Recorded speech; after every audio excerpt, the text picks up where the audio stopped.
Subscribe करें और bell दबाएं ताकि कोई खबर रह न जाए।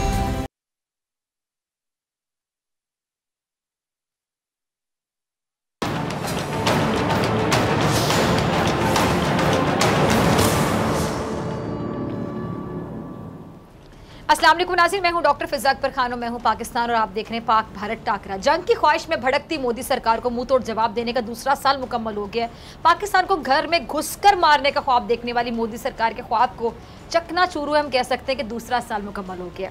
अभिनंदन जिसने ऊंची उड़ान भरी और पाक सरजमीन में घुस आया, पता नहीं कौन सी बॉलीवुड की मूवी से वो इम्प्रेस था, इंस्पायर था, लेकिन जब उसने देखा कि हकीकत में घुसकर मारना कितना मुश्किल होता है कि सीधा नीचे ही आ गिरा। उसके बाद फिर पाकिस्तानी अवाम ने जो उसकी दुर्गत बनाई वो आपके सामने है, और फिर पाकिस्तानी फ़ौज ने उसको जिस तरह चाय पिलाई, जिस चाय का बड़ा ख्वाब था, T is fantastic, I hope कि उसको बड़ी फैंटास्टिक लगी होगी। उसकी उड़ान को काटने और ज़मीन पर वापस लाने का जो दूसरा साल है वो आज मुकम्मल हो गया है। और इस वक्त ये कहना गलत नहीं होगा कि पाकिस्तान को FATF ब्लैक लिस्ट में धकेलने का जो भारतीय ख्वाब है वो भी चकनाचूर हो गया, यानी सारे ख्वाब इनके चकनाचूर हो रहे हैं। शर्म फिर नहीं आ रही इनको। भारतीय एजेंट FATF के बाहर खड़े रहे, पाकिस्तान को ब्लैक लिस्ट करने का मुतालबा करते रहे, मगर अफसोस उनके लिए कि उनके हाथ कुछ नहीं आया। अब भारत को पता क्या चाहिए कि वो शायद ऐसे ख्वाब देखना ही छोड़ दे जिसका नतीजा सिर्फ सिफर होता है, रुसवाई होती है, ज़िल्लत होती है। भारत मकबूजा कश्मीर में अवाम के हकूक़ पर डाका डालना छोड़ दे, मजलूम कश्मीरियों पर गोलियां चलाना छोड़ दे, कश्मीर पर अपना नाजायज़ कब्जा छोड़ दे। अच्छा, हमारे जो प्राइम मिनिस्टर इमरान खान साहब, उन्होंने मुज़ाकरात की फिर से पेशकश की है, मगर साथ में भारत को यह भी याद रखने की ज़रूरत है कि पाकिस्तान कश्मीर के साथ है।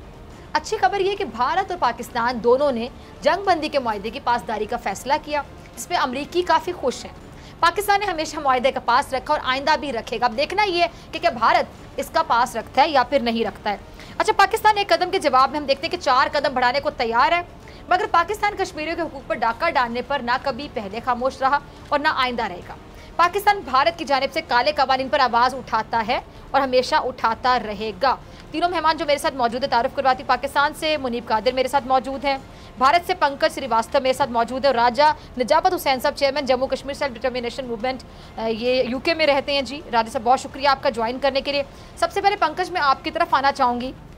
2 साल पहले अभिनंदन आया था, पता नहीं कौन से अजय देवगन से इंस्पायर होके, इम्प्रेस होके, लेकिन जब उसको पता चला कि घर में घुसकर मारा तो डायलॉग है, ये फिल्मों की हद तक चलेगा, बॉलीवुड की हद तक चलेगा, लेकिन पाकिस्तान में आया, किस तरह तैयारा नीचे गिरा, पाकिस्तानी अवाम ने उसकी दुर्गत बनाई। फिर पाकिस्तानी फ़ौज का भला हो, वो दुआएं देता होगा पाकिस्तानी फ़ौज को कि उन्होंने फिर उसको अवाम से छुड़वाया जो कि बहुत जोश में थी, उसको बहुत मारने के लिए तैयार थी। फिर पाकिस्तानी फ़ौज ने अच्छे तरीके से उसको मेहमान उसकी नवाजी की और उसको चाय पिलाई।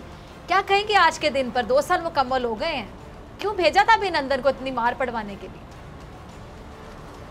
देखिए, मार पड़वाने के लिए भेजा था, ये आपका जो इतना नैरेटिव है कि मोदी सरकार और अच्छा, तो आपका नैरेटिव डिफरेंट है। हम हमेशा सच के साथ रहते हैं, और जिस कश्मीर को लेकर के आपने इतना कुछ बोला, उसके जो महाराजा थे हरि सिंह, उन्होंने बाद में, आपको याद होगा, नेहरू जी के साथ एक मुआहदा किया था जिसके तहत उन्होंने बोला था हम भारत के साथ रहना चाहते हैं। फिर नाजायज़ कब्जा आपने किया था, हमने नहीं किया था। और रही बात अभिनंदन को भेजने की, तो जितनी बार भी आपकी तरफ से टेररिस्ट भेजे जाएंगे, हम एक नहीं 1000 अभिनंदन भेज देंगे, ऐसा हमारी एयरफोर्स करेगी।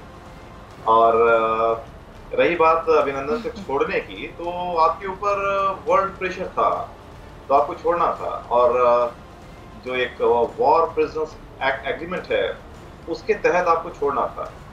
और चलिए, ये अच्छा है कि अब आप में सुधार आ गया है कि अब आप लोग छोड़ने लगे हैं, वरना वो दिन भी हमने देखे हैं जब आपने हमारे सैनिकों को जो कब्जे में लिए थे, उनके जो डेड बॉडीज हैं वो किस तरह से भेजी हैं, उनके इंटरनल ऑर्गन्स तक निकाल लिए, उनकी आंखें निकाल ली, उनके बॉडी को टुकड़े टुकड़े करके भेजा, ऐसा भी किया है आप लोगों ने। तो चलिए, इस बात की खुशी है कि अब आप लोग वर्ल्ड ऑर्डर्स को मानने लगे हैं, तो बस यही कहना चाहूँगा इस बारे में। आप कब मानेंगे?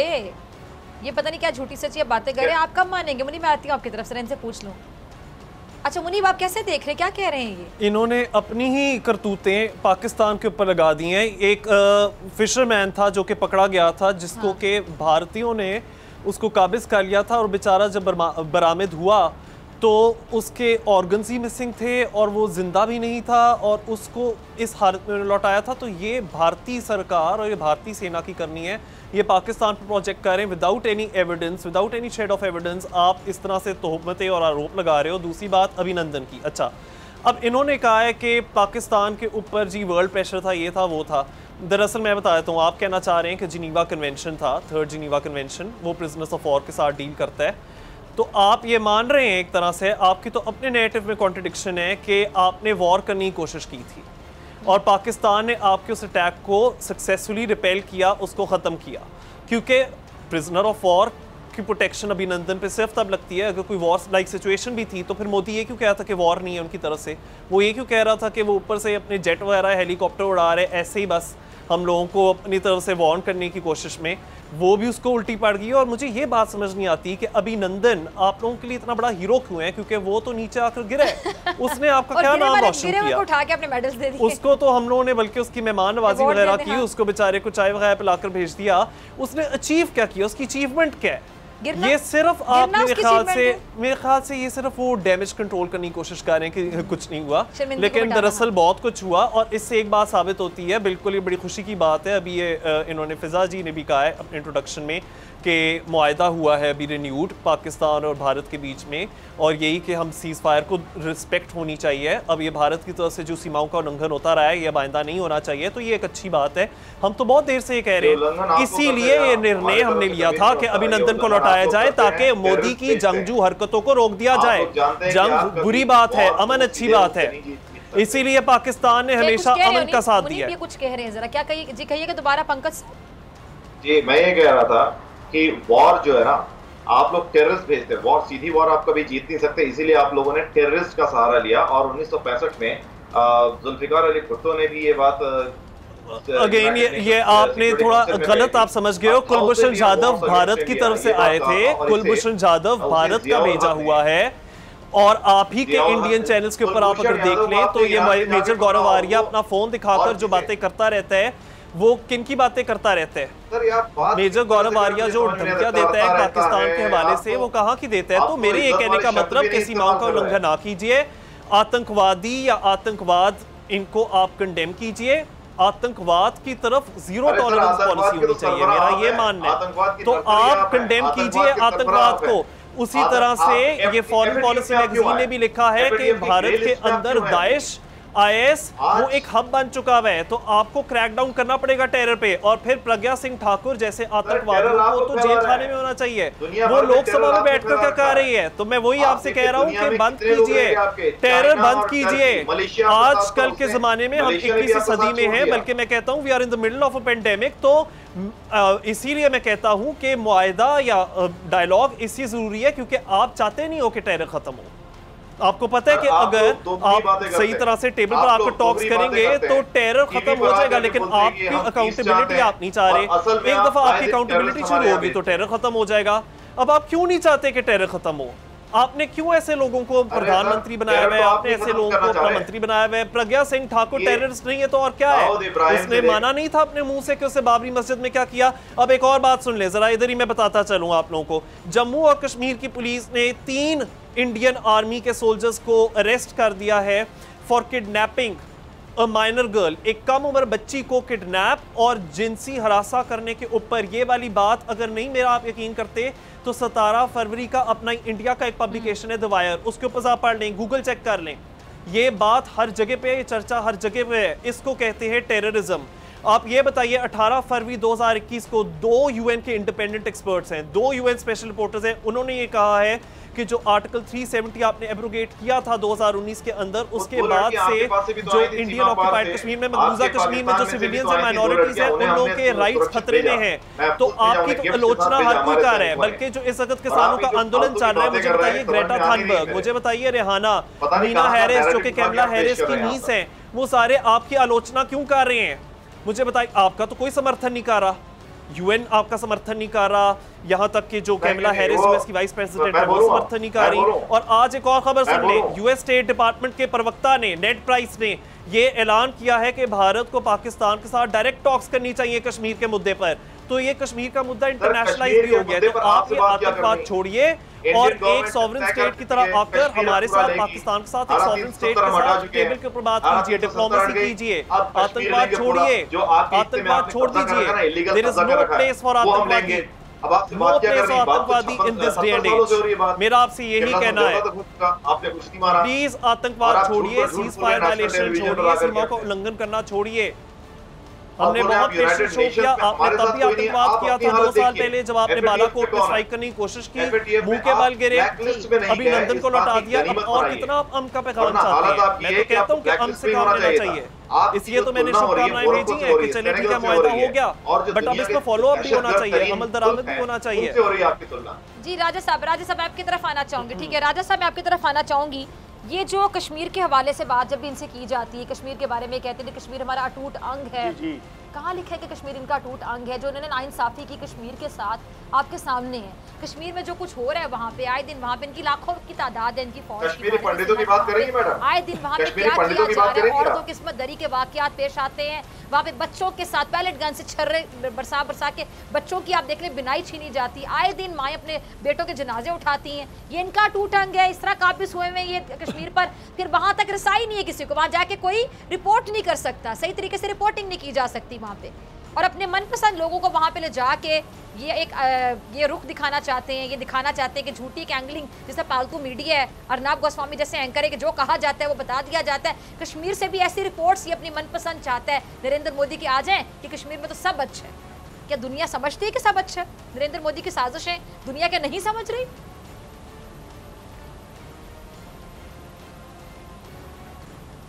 देखें जी, मैं तो आप दोनों एंकर साहिबा से भी और दोनों जो शरीक हैं गुफ्तगू में, उनसे रिक्वेस्ट करूंगा कि अपनी अपनी बात करें और बात सुनें। ये टाकरा से मुराद ये नहीं है कि आप एक दूसरे को टकरें मारें। रियासत जम्मू और कश्मीर के लोगों के साथ जिस नेहरू और जिस महाराजा के मुआहदे की आप बात करते हैं, वही नेहरू यूनाइटेड नेशन में गया था तो वहाँ कश्मीरियों से वादा किया, फिर लाल चौक में आकर वादा किया, फिर यूनाइटेड नेशन के जितनी रिपोर्ट्स आई हैं, यूरोपियन यूनियन से जो रिपोर्ट्स आई हैं, जो बरतानवी पार्लियामेंट से जो रिपोर्ट्स आई हैं, उसमें सब ने लिए कहा है कि जो पाबंदियाँ भारत ने लगाई हैं, जो गैर कानूनी जुराइम इंडिया कर रहा है, वो इंसानी हकूक़ की जो खिलाफ वर्जियाँ कर रहा है, उस पर आलमी बरादरी बोल रही है, किसी को आप मौका नहीं दे रहे। आपने अब अभिनंदन भेजा आज़ाद कश्मीर में और आज़ाद कश्मीर के लोगों ने उसके साथ बदला लेना चाहा, लेकिन पाकिस्तान आर्मी के हम भी शुक्रगुजार हैं कि उन्होंने उसको बचा लिया, वरना हमारे लाखों बहन भाइयों को पिछले 70 साल में इंडिया ने शहीद किया, हमारी औरतों को रेप किया। रियासत जम्मू और कश्मीर के अंदर जो जुल्म भारत कर रहा है उसको पूरी दुनिया ने माना है, और उसके मुकाबले में दुनिया का कोई ऐसा मुल्क बताएं, दुनिया का कोई ऐसा अदारा बताएं, दुनिया का कोई ऐसा फोरम बताएं जिसमें यह कहा गया हो कि कश्मीरी दहशतगर्द है। कश्मीरियों ने कहीं दहशतगर्दी नहीं की, कश्मीरियों ने इंडिया में जाकर कुछ नहीं किया, कश्मीरियों ने कलकत्ता और बम्बे में जाकर कुछ नहीं किया, कश्मीरियों ने दिल्ली में कुछ नहीं किया। कश्मीरी अपने वतन की आज़ादी की जंग लड़ रहे हैं, और उसमें अगर पाकिस्तान उनका साथ देता है और दुनिया के और मुल्क उनका साथ देते हैं तो वो हक पे हैं, इसलिए कि ये यूनाइटेड नेशन में भारत ने तस्लीम किया था, भारत ने ये वादा किया था कि कश्मीरियों का वो उनका हक देंगे।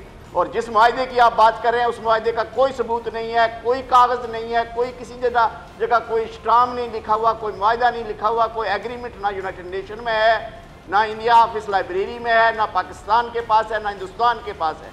इसलिए कश्मीरियों को उनका हक दें और ये जुल्म बंद करें। और ये जो मुआहदे आप लोग आपस में करते हैं, पिछले 75 साल में मुआहदे होते रहे लेकिन कश्मीरियों पर जुल्म बराबर जारी रहा। फिर ये पिछले 17 साल में जो आपने खिलाफ वर्जियाँ की कंट्रोल लाइन पे, इस वक्त पूरा रियासत जम्मू और कश्मीर का कंट्रोल लाइन जो है वो मुतासरा है, और उस मुतासरा इलाके में 310 लोगों की शहादतें हुई। मकबूजा कश्मीर के अंदर जो कुछ हुआ वो तो अलहदा है, लेकिन कंट्रोल लाइन पे जो सीज फायर की खिलाफ वर्जियाँ की वो सबसे ज़्यादा हिंदुस्तान ने की, और उसका जनेवा में भी कहा जाता है, हिंदुस्तान को आलमी बरादरी में भी बताया जाता है। और उस हवाले से भी मैं समझता हूँ आप लोगों को अगर ज़रा सा भी ख्याल है, इंसानियत का ख्याल है, जमहूरियत का ख्याल है, और इस बात का एहसास है कि लोगों का भी कोई हक बनता है, और अगर आप अपने आप को एक बहुत बड़ा जमहूरी मुल्क कहते हैं, दुनिया की सबसे बड़ी जमहूरियत कहते हैं, तो ये जमहूरी हक कश्मीरियों को भी देकर बताएं और साबित करें इस बात को। लेकिन चूंकि आपने पिछले 70 साल में इस बात का तैयार कर रखा है कि कश्मीरियों की राय नहीं सुननी, अपनी अपनी करनी है, और अपनी इस लड़ाई में कश्मीरियों को मार रहे हैं, कश्मीरी दोनों तरफ से मार खा रहे हैं। लेकिन जो जुल्म पाकिस्तान और इंडिया ने नहीं किया, वो आपकी जो आर्मी वहाँ बैठी हुई है मकबूजा कश्मीर के अंदर 10 लाख फौजी और इतना छोटा सा इलाका है, उस पर जो जुल्म सितम कर रहे हैं आप लोग, उसका एहसास करें। खुदारा एक बात का एहसास करें कि आप भारत वाले जितना खर्चा मकबूजा कश्मीर पे कब्जे के लिए कर रहे हैं वो अपने अवाम के लिए करें। लोग वहाँ भूखे सो रहे हैं, लोगों के पास इलाज नहीं है, तालीम नहीं है, बाकी सारी सहूलतें जो नहीं हैं वो अपने लोगों को सहूलतें पहुँचाएँ, और वो पैसे जो आप दिफा पे खर्च कर रहे हैं कश्मीरियों को पे गोलियाँ चलाने के लिए, पैलेट गन्स के लिए, और अपनी ये जो जहाज़ दिखा रहे हैं दुनिया को, आपने अपने जहाज़ों की कारकर्दगी भी देख ली, अपनी एयरफोर्स की भी देख ली, अपनी फौज की भी देख ली। लेकिन सारे आपके पास जवाब है राजा नजाबत साहब की बातों का कि अगर हमने पिछले 100 साल में जो तहरीक चलाई थी उसको आज़ादी तक लेकर जाएंगे, और इंशाअल्लाह रियासत जम्मू और कश्मीर के लोग आज़ाद होंगे और पाकिस्तान को मुकम्मल करेंगे। अगर आप हो गया तो मैं बोलूं। हेलो, आपसे ही मैं सुनना चाह रही थी, जवाब है आपके पास? बिल्कुल बोलें, बिल्कुल बोलें। आप बोल रहे थे, मैं आपसे जवाब बोल रहे थे, इसलिए मैंने सोचा कि पहले वो साहब अपनी बात मुकम्मल कर लें, उसके बाद मैं बोलता हूँ। तो जैसा कि आप दोनों हज़रात इल्ज़ाम लगा रहे थे भारत के ऊपर कि भारत दहशत फैला रहा है, कश्मीरियों पर जुल्म कर रहा है, और तमाम तरह के इल्ज़ाम आपने लगाए भारत के ऊपर, तो मैं जानना चाहूँगा फाइनेंशियल एक्शन टास्क फोर्स की ग्रे लिस्ट में क्या इंडिया चला गया है? क्योंकि दहशत तो इंडिया फैला रहा है कश्मीर में। इंडिया तो ब्लैक लिस्ट में जाएगा, परेशान ना हो आप। नहीं, मतलब वही तो अभी ग्रे लिस्ट में कौन गया? 2012 में 2004 में पता नहीं को लेकर जा रहे हैं। आप लोग तो चाहते थे कि हम ब्लैक लिस्ट में चले जाएं। जुल्म कर रहे हैं, ये लोग तो चाहते थे हम किसी तरह ब्लैक लिस्ट में चले जाएं। चलिए शुक्र है ब्लैक लिस्ट में तो नहीं गया ना पाकिस्तान। कनाडा के प्राइम मिनिस्टर किसके खिलाफ बात कर रहे हैं? यूएन के ह्यूमन राइट्स काउंसिल ने किसके खिलाफ 2 रिपोर्टें शाया की? मुझे ये बताइए, यूएन के जो मैंने आपको 2 इंडिपेंडेंट एक्सपर्ट्स भी बताए हैं जिन्होंने 18 फरवरी को अपनी एक रिपोर्ट दी है, वो किसके खिलाफ दी है? भारतीय सेना के खिलाफ। किसने? जेनोसाइड वॉच ने किसके खिलाफ कहा है कि जेनोसाइड हो रहा है, एथनिक क्लेंसिंग हो रही है? किसने कहा है कि जेनोसाइड के 10 स्टेजेस मकबूजा कश्मीर में पूरे हो गए हैं? किसके बारे में कहा जा रहा है? भारतीय सेना। तो आप तो एक FATF को लेकर बैठ गए। ये सारी चीजें human rights watch, genocide watch, united nations, यूडिस इन्फोलैब, तो वो आपकी कोई बड़ी तारीफें नहीं कर रहे। जरा आप इसके बारे में बताइए ना। इंटरनेशनल क्रिटिसिज्म, जो इंटरनेशनल तनकीद, आलोचना, उसका तो सामना आप लोगों को करना पड़ रहा है। मैंने यही तो कहा, आपका तो कोई समर्थन नहीं कर रहा। और फिर दूसरी तरफ आप ये देखिए कि हमारे प्रधानमंत्री ने, इमरान खान साहब ने श्रीलंका जाना था, बीच में कुछ खबरें आई कि वो ट्रिप कैंसिल हो गया है, तो भारतीय मीडिया के ऊपर रिपब्लिक टीवी और ये अर्नब गोस्वामी वगैरह सारों ने उधर खुशियां मनाना शुरू कर दी। उधर उन लोगों ने बड़ी बड़ी बातें करना शुरू कर दी कि जी ये ट्रिप कैंसिल हो गया। उसके बाद क्या होता है, हमारे प्रधानमंत्री श्रीलंका में जाते हैं, वहाँ उनका सम्मानित भी किया जाता है, उधर एक स्पोर्ट्स कॉम्प्लेक्स भी उनके नाम पे खोल रहे हैं। बल्कि जो बोरिस जॉनसन है यूके के प्राइम मिनिस्टर, उन्होंने अपना ट्रिप भारत में कैंसिल कर दिया, बिकॉज इस वक्त कोई भी मोदी के साथ अपने आप को वाबस्ता या एसोसिएट नहीं करना चाह रहा। मोदी की इंटरनेशनल रेपुटेशन बहुत गिर रही है। आप अपना लोकतंत्र संभालिए। आप मुझे ये बताइए कि आपने जो क्रैकडाउन किया दिशा रवि के ऊपर, नवदीप कौर के ऊपर, जी जी कहिए। आपकी बात पता नहीं कहां से इतने सच आप लोग ढूंढ करके लाते हैं, मुझे ताज्जुब होता है। बोरिस जॉनसन का जो टूर था वो कोरोना की वजह से कैंसिल हुआ था। बोरिस जॉनसन ने बोला भैया हमारे यहाँ कोरोना तो बहाना है, इंटरनेशल मीडिया की रिपोर्ट है। असल में मोदी को मिलना नहीं। अच्छा आप लोग इतना सच। अच्छा अभी यूनाइटेड नेशंस में कुछ समय पहले, 2-1 साल पहले, कुछ जो अभिनंदन वाले केस के बाद की बात है, जब यूनाइटेड नेशंस में आपके जो रहनुमा पहुंचे थे, वहाँ आपके ऑफिशियल थे, वो इंडियन ऑफिशियल के आगे हाथ ऐसे कर रहे हैं, हाथ हैंडशेक के लिए। तो इंडियन ऑफिशियल ने हाथ जोड़ के उनका अभिवादन जरूर किया, लेकिन हाथ मिलाया नहीं, क्योंकि एक टेररिस्ट कंट्री के ऑफिशियल के साथ हाथ नहीं मिलाना चाहते थे। उस चीज को आपके फैक्ट्स थोड़े गलत हैं जी, मैं आपको बता दूं, ये इंटरनेशनल कोर्ट ऑफ जस्टिस में हुआ था। आप बोलने देते इंटरनेशनल कोर्ट ऑफ जस्टिस में हुआ था, ये यूएन के जनरल असेंबली या उस मीटिंग में नहीं हुआ था। मैं आपको करेक्ट कर दूं, ये कुलभूषण वाले केस में हुआ था कि हमारी लीगल टीम ने हाथ आगे किया और आपके जो हरीश सालवे वगैरह हैं उन्होंने आगे से हाथ जोड़ दिए, जिससे कि उनका छोटा पना ही साबित होता है। आप तो कंफर्म कर रहे हैं कि ये छोटी छोटी खुशियां के हाथ नहीं मिलाए। मुझे बताइए ये अब इसको आप सेलिब्रेट करेंगे? मैं बोलूं, अब इतने स्टैंडर्ड्स गिर गए हैं, उन्होंने बोलिए प्लीज प्लीज। उन्होंने इंडियन ऑफिशियल ने हाथ नहीं मिलाया। कल क्यों हाथ मिला रहे हैं? कल क्यों मिला रहे हैं? कल क्यों कह रहे हैं जी अमन होगा और अब सीज फायर पे हम अमल दरामद करेंगे? आप ही तो खिलाफ वर्जियां करते रहे हैं। कल पाकिस्तान के साथ ही आप हाथ मिला रहे हैं ना। किसके साथ मिला रहे हैं? पाकिस्तान आर्मी के साथ मिला रहे हैं।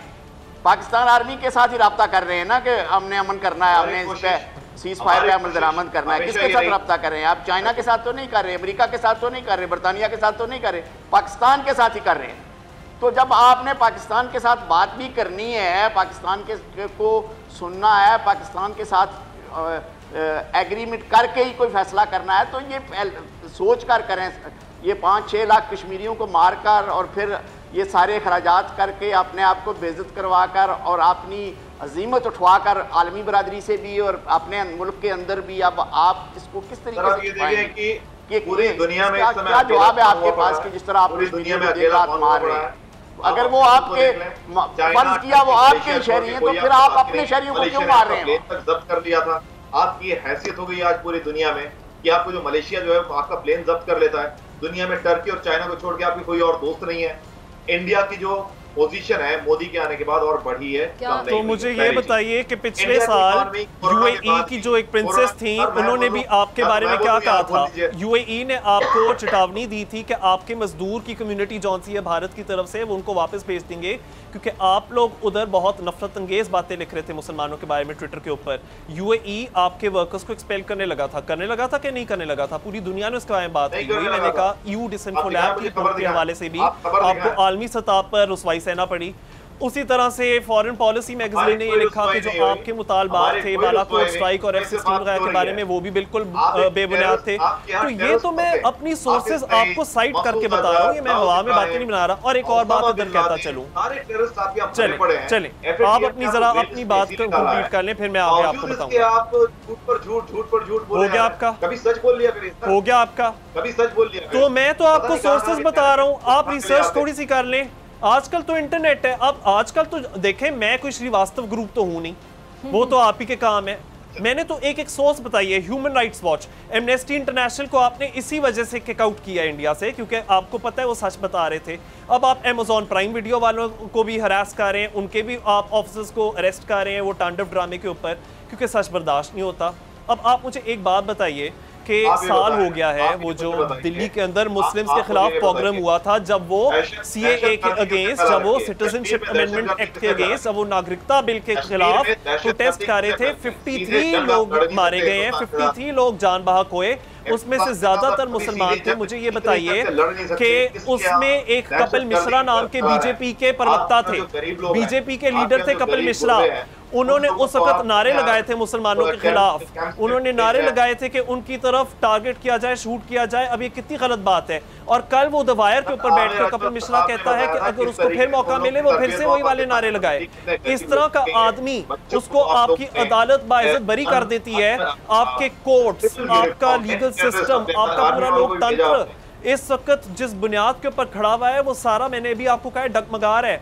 जिधर प्रज्ञा सिंह ठाकुर जैसे लोग, कपिल मिश्रा जैसे लोग, सुब्रमण्यम स्वामी जैसे लोग इख्तिदार में हो, उसके ऊपर दुनिया का क्या कॉन्फिडेंस रह जाता है। जस्टिन ट्रूडो ने आपके बारे में आलोचना की कि नहीं की? मुझे बताइए। इस वक्त जो किसान आंदोलन निकाल रहे हैं, ग्रेटा थनबर्ग, आप उसके अगेंस्ट FIR कटवा रहे हैं, लेकिन ग्रेटा थनबर्ग ने ट्वीट किया रिहाना, जिसके 101 मिलियन फॉलोअर्स हैं ट्विटर पे, 101 मिलियन लोग सुन रहे हैं। के खिलाफ उल्टा इन्होंने कैंपेन चलाया, इन्होंने एफएजीज उनकी बंद की, सेलिब्रिटीज ने उल्टा उस रिहाना को रगड़ना शुरू कर दिया। बॉलीवुड स्टार्स ने पेड ट्वीट्स चलाई, ठीक है। अच्छा, कुछ बॉलीवुड स्टार्स ऐसे भी हैं जो बहादुर हैं, वो सच बात कर रहे हैं। स्वरा भास्कर मेरे माइंड में आ रही हैं, इस तरह के आपके कुछ हैं उधर एक्टिविस्ट वगैरह हैं, वो सच बोल रहे हैं। एंकर्स भी बहुत अच्छा वहां पे बोलते हैं, आवाज उठाते हैं, बिल्कुल एनडीटीवी के ऊपर, सिर्फ बाकी चैनल्स के ऊपर नहीं। तो आप उनके खिलाफ पर्चे काट रहे हैं यार। पर्चा काटना चाहिए कपिल मिश्रा के खिलाफ जेल खाने में, यानी आप भेज रहे हैं दिशा रवि को जो एक एनवायरमेंटल एक्टिविस्ट है, जेल खाने में होना चाहिए प्रज्ञा सिंह ठाकुर को, जेल खाने में होना चाहिए अमित शाह को, योगी आदित्यनाथ को। इन्होंने कितनी हेटेड इंसाइट की, यू शुड कंडेम इट। आपके ये जो आई एम सॉरी टू से, आपको वो सारी फिर से मैं कह रहा हूँ सोर्सेज देखनी चाहिए। सिविलाइज्ड वर्ल्ड के अंदर दिशा रवि को क्रिमिनल नहीं माना जाता। सिविलाइज्ड वर्ल्ड में Munawar Faruqui is not a criminal. Daniel Pearl का जो अमेरिकन जर्नलिस्ट सिविलाइज्ड वर्ल्ड में शर्जील इमाम इज नॉट अ क्रिमिनल। मतलब क्या सिखाया रेप तो पॉस्टपुरा इंसिडेंट हुआ था। रेप अभी उन्नाव के अंदर जो दलित खवातीन के साथ हुआ है, जो हाथरस के अंदर रेप विक्टिम्स के साथ हुआ था, और आपने सेक्शन 144 पे लगा दिया। देखिए ये बहुत अफसोस की बात है। मैं हमेशा ये कहता हूँ कि महिलाओं के अधिकार के लिए हमें हमेशा खड़ा होना चाहिए, चाहे वो फिर मेरा मुल्क हो, आपका मुल्क हो। आप अपने मुल्क के अंदर क्या हो रहा है, how can you turn a blind eye to that? आज 8% ऐवी तो दुनिया बात नहीं कर रही। मुझे याद है 2019 के अंदर भी एक औरत सिर्फ अपनी टेस्टमनी देने के लिए अदालत जा रही थी, उसको जिंदा जला दिया गया पटरी के ऊपर, ट्रेन स्टेशन के ऊपर। ये भारत में हुआ, तब आप उसके खिलाफ क्यों नहीं बात करते? हाथरस, उन्नाव, कठुआ रेप विक्टिम्स, उनके हक में आपने कभी अपनी आवाज क्यों नहीं उठाई? मैं तो हमेशा जो भी मार्जिनलाइज्ड कम्युनिटीज हैं, जो भी खवातीन हैं, महिलाएं हैं, उनके अधिकारों के लिए हमेशा बोला है। ये डॉक्टर फिजा के ही प्रोग्राम पे बार बार बोला है, ये भी इस चीज की गवाह हैं। तो आप अपनी महिलाओं और अपनी बहनों और अपनी खवातीन के लिए भी खड़े होइए। ये तानाबाजी से कुछ नहीं होने वाला। वर्ल्ड में पाकिस्तान पॉस्टपुरा 1991 क्या हुआ था कश्मीर में, शर्मनाक। वो दोहराते हुए भी मुझे दर्द होती है, वो दोहराते हुए भी तकलीफ होती है, रूह कांप उठती है इंसान की। और अभी एक और बात सुन ले, मैं जरा एक और बात ऐड करना चाहता हूँ। I am sorry, I am taking some time. अभी रिसेंटली जनवरी में ये क्या खबर आई थी कि 3 निहत्ते स्टूडेंट्स मकबूजा कश्मीर में जान बहक कर दिए गए। भारतीय सेना ने उनको फेक एनकाउंटर में जान बहक कर दिया। और उनके एक वालिद ने अल जजीरा के ऊपर, आप वीडियो देख लीजिए, उन्होंने अल जजीरा पे दिखाया कि उन्होंने खाली कब्र अपने बेटे के लिए खोदी हुई है कि कब उनके बेटे की लाश उनको भेजी जाएगी, वो उधर उसको दफना दें। तो आपकी रूनी कहां उठती है देखकर। कैप्टन भूपेंद्र सिंह है भारतीय सेना का।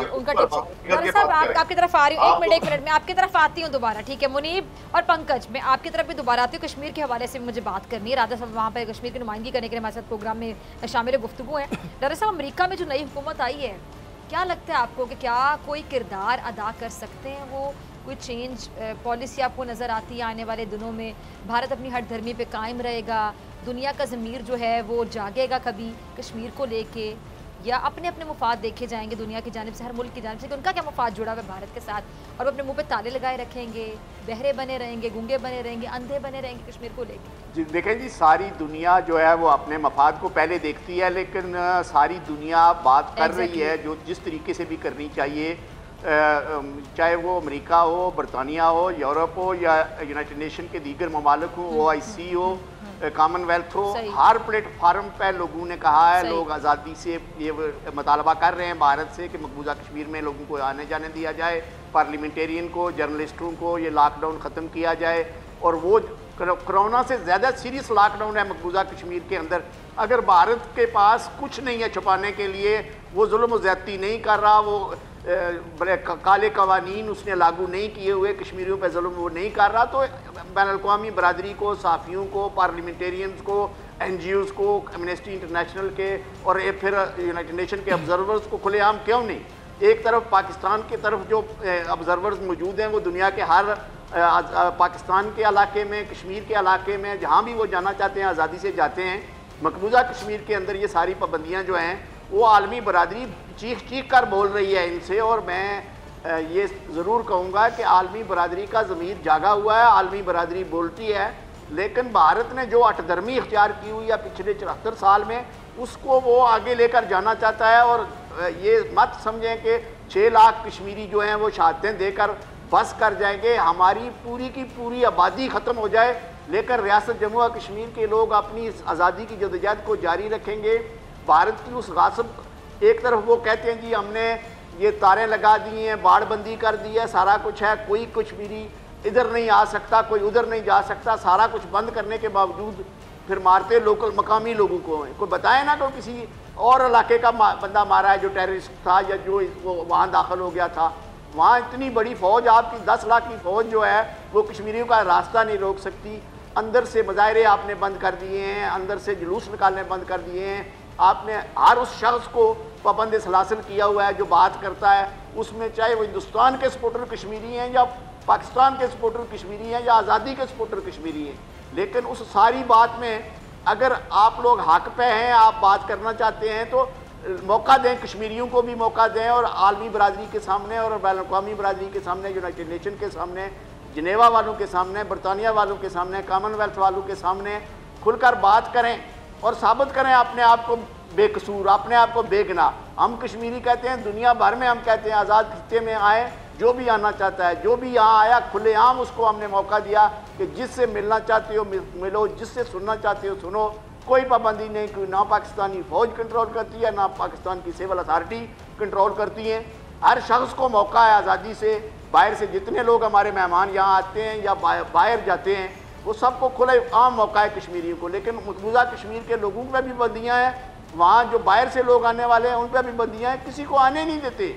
अगर ये जुल्म नहीं कर रहे आप, ये ज्यादती नहीं कर रहे और आलमी बरादरी बोल रही है और बोलेगी, मैं समझता हूँ वो वक्त भी आ रहा है ये यूनाइटेड नेशन की दोबारा 2 दफ़ा इस लॉकडाउन जो 5 अगस्त के बाद इन्होंने किया है, 370 ख़त्म की है, 35A ख़त्म किया है, कश्मीरियों के एतमाद को ठेस पहुँचाई है। वो कश्मीरी जो हिंदुस्तान के सपोर्टर थे उन्होंने भी आज ये कहा है कि हम पाकिस्तान को तो छोड़ें, हिंदुस्तान को छोड़ने के लिए हम चाइना की तरफ जाने के लिए तैयार हैं, लेकिन हिंदुस्तान के साथ रहने के लिए तैयार हैं। ये अल्फाज लेकिन राजा साहब अफसोस के साथ कहूंगी अभी भी आलमी बरादरी जो है ना उसका ज़मीर जोड़ने के लिए मुझे समझ नहीं आती कि पता नहीं कितनी मजीद गोलियां वो चाहते हैं कि कश्मीर में चलें, कितनी मजीद लाशें कश्मीरियों की उठें। आलमी बरादरी भी अभी तक मतलब प्रॉपर कोई इस पर मैं आपको बात बता दूं कि मैं ये वैसे भी सोचता रहता हूँ और कह भी चुका हुआ हूँ कि हमारे पास इंटरनेशनल लॉ को परसू करने के एवेन्यूज़ बिल्कुल मौजूद हैं। मुझे ये फील होता है कि अभी ये जो रोहिंग्या के साथ किया, रोहिंग्या मुस्लिम कम्युनिटी के साथ म्यांमार की रजीम ने, तो उसके ऊपर भी जेनोसाइड के केस आया है इंटरनेशनल कोर्ट ऑफ जस्टिस में।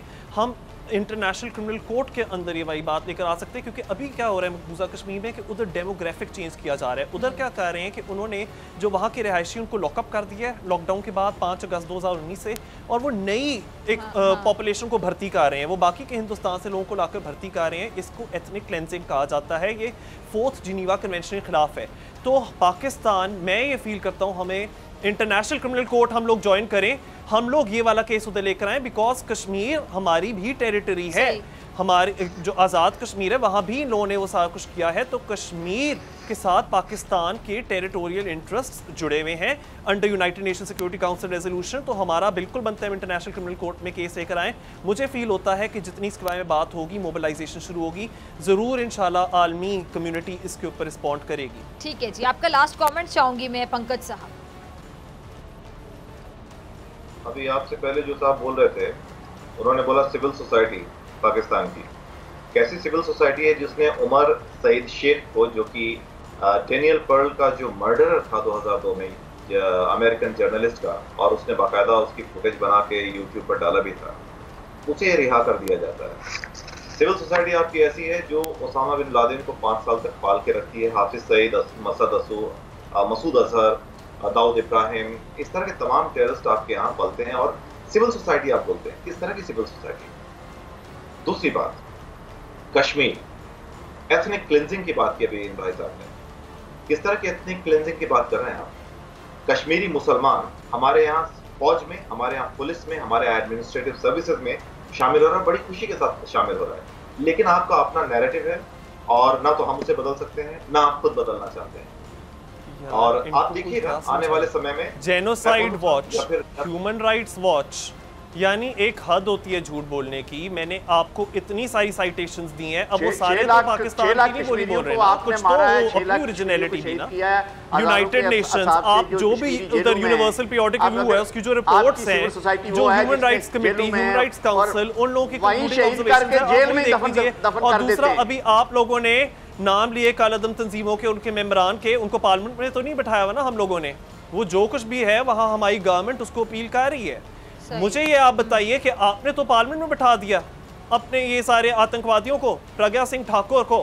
कपिल मिश्रा खुलेआम कहता फिर रहा है कि वो वही वाले नारे जो भड़काऊ नारे उसने पिछले साल लगाए थे वो अभी भी लगाए। अमित शाह वहाँ पे क्या कर रहे हैं? वो योगी आदित्यनाथ ये सारे क्या कर रहे हैं? जब वो बात करते हैं उसके अल्फाज पे जरा गौर करें, क्या कहते हैं वो? मैं आपको बिल्कुल एक बात बताना चाहूँ, इनके इमीडिएट विक्टिम्स इनके खुद भारतीय जो नागरिक है वो पोषपुरा के अक्सर कहते हैं पंकज साहब, आप लोग बात मान लें कि नरेंद्र मोदी बीजेपी के होते हुए आप लोगों को किसी दुश्मन की जरूरत नहीं है, भारत के टुकड़े खुद करेगा नरेंद्र मोदी की पॉलिसीज की वजह से।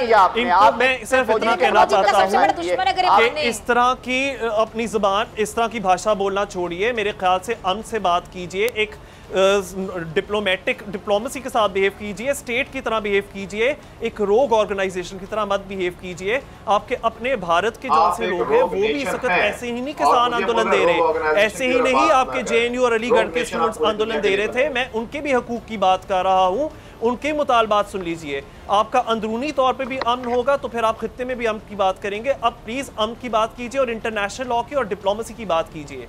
I think this is how sovereign states should behave. बहुत बहुत आपको मेरी तरफ से धन्यवाद। मेहमानों का बहुत शुक्रिया। डॉक्टर फिजाक बर खान को दीजिए इजाजत। मुलाकात होगी इंशाल्लाह अगले हफ्ते same time same channel Pak Bharat टाकरा में इंशाल्लाह।